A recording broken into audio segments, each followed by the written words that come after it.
My name is Oliver Enkamp and I'm a professional MMA fighter.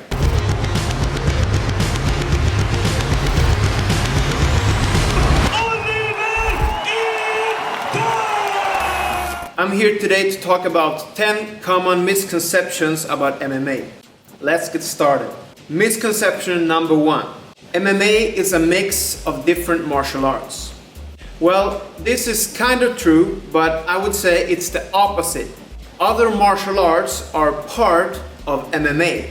But you see, MMA is its own complete fighting system. So you have all these different martial arts put together and all the glue in between those areas, between the striking and the wrestling and the grappling. That's what makes MMA its own unique art, because you don't have ground and pound in any other martial art.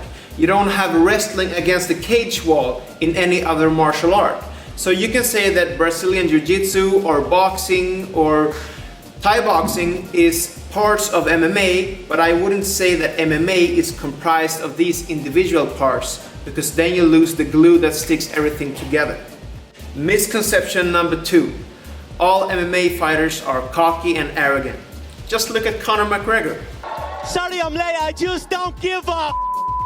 Well, I would say 99% of all the professional fighters I know are super humble and respectful. And there's a different personality you see come out when there's a lot of tickets to be sold and money to be made, because MMA is not only a sport and an art, but also entertainment for the masses. So if you don't get people's attention, nobody will know who you are and nobody will tune in to watch your fights.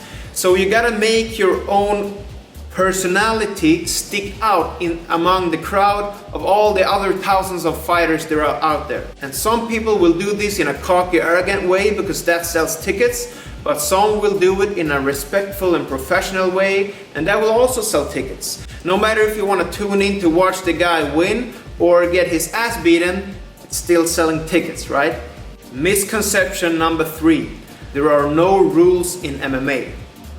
Well, this was partly true in the early days of MMA, when it was called Vale Tudo, which is a Portuguese term meaning like free fighting or anything goes.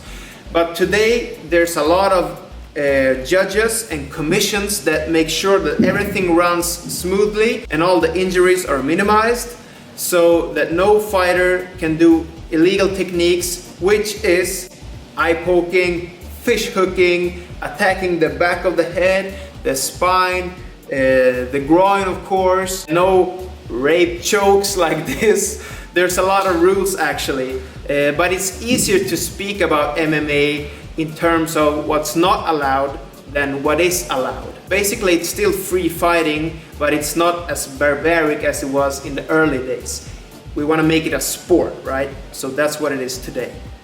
Misconception number 4. The bigger and more muscular you are, the better a fighter.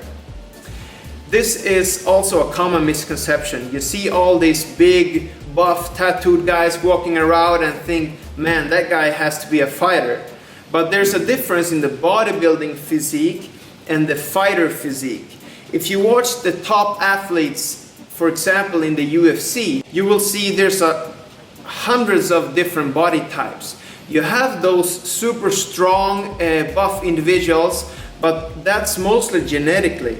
And then you have these ultra endurance running body types, tall and lean and thin like the Diaz brothers, and they do also very well in MMA. Because it's such a diverse sport, there's a lot of different body types that can work for your fighting style. So for example, you can take it to the later rounds and just drown him with volume, punch after punch, and just staying on the feet. That will require one type of genetic or endurance capabilities. While as you can also be the power puncher going for the kill right away, or the super strong grappler going for the legs to take the guy down and choke him out as early as you can. So in MMA you have to really focus your whole game around your strengths and weaknesses. And some part of that comes from training and developing your body, but also a big part is genetic. Misconception number 5. MMA is barbaric because you can punch someone on the ground. So this is something I get a lot. Is it really a sport when you can punch an opponent lying down? Well, the truth is, ground and pound is much harder to generate power than from standing up. So actually, in boxing, you generate a lot more power on your feet than you can get on the ground. See, the difference comes from the mechanics. When you box standing up, you can use your legs to push off the ground. You can accelerate your punch from the upper body, and then you release it through the hand. So you can get your entire body mass behind that punch. On the ground, however, you have only the weight of your arm really to punch with, because your opponent will be holding on to you, and you often end up in these awkward positions where you punch like this or you punch like this. So you don't really have a lot of momentum to generate force, and that makes those punches a lot less effective than boxing standing on the feet. Misconception number 6. The more safety equipment you wear, the safer it is. Partly true.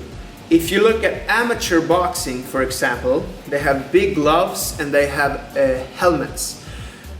In MMA, we only have these small 4-ounce gloves as a professional, which is more honestly to protect your hand from breaking than your actual opponent.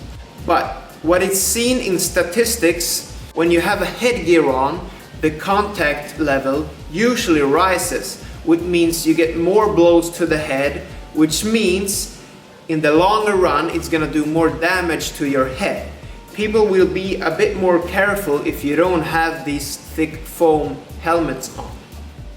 Misconception number 7. MMA is the best thing for self-defense. In the street you will get attacked from anywhere by anyone, and you don't even know if they have a weapon on them. And I haven't seen any MMA fight where you can pull a knife out of your pocket.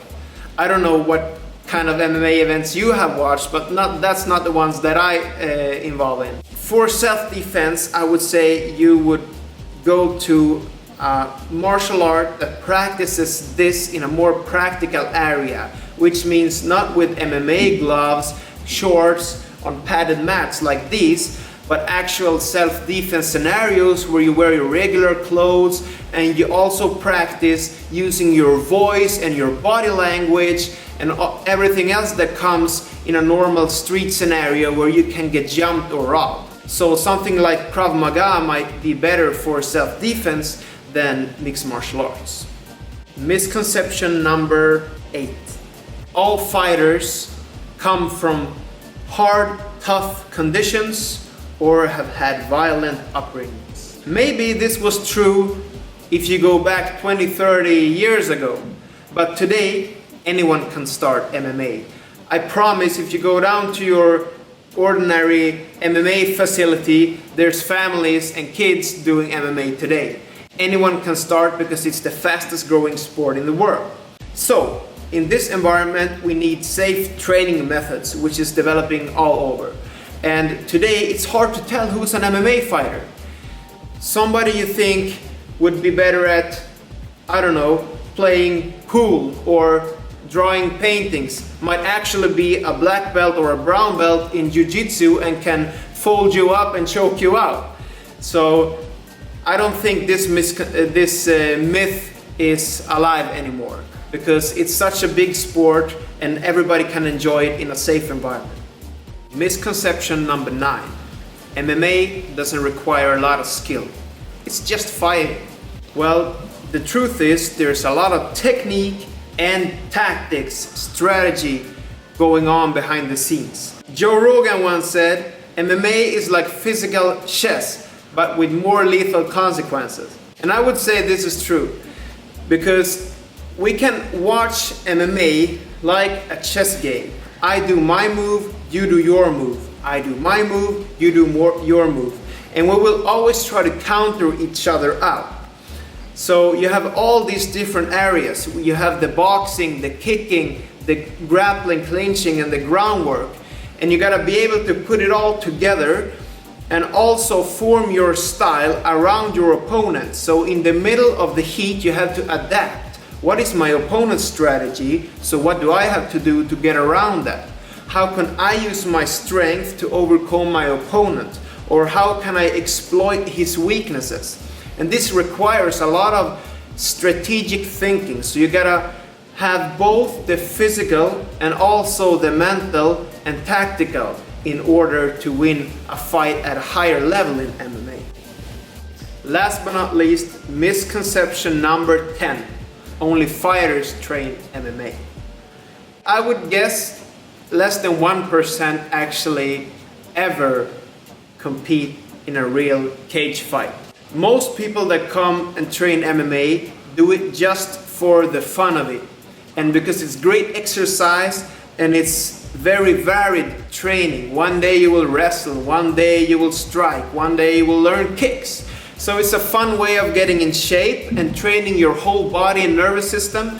And if we scale it down, it's also great training for the kids because it's a lot of coordination and balance and mobility involved. So most people that start, they will never put their foot in a cage, but they can still go to their friends and tell them they're practicing MMA. So that was my 10 misconceptions about MMA. Now I want to hear what you think.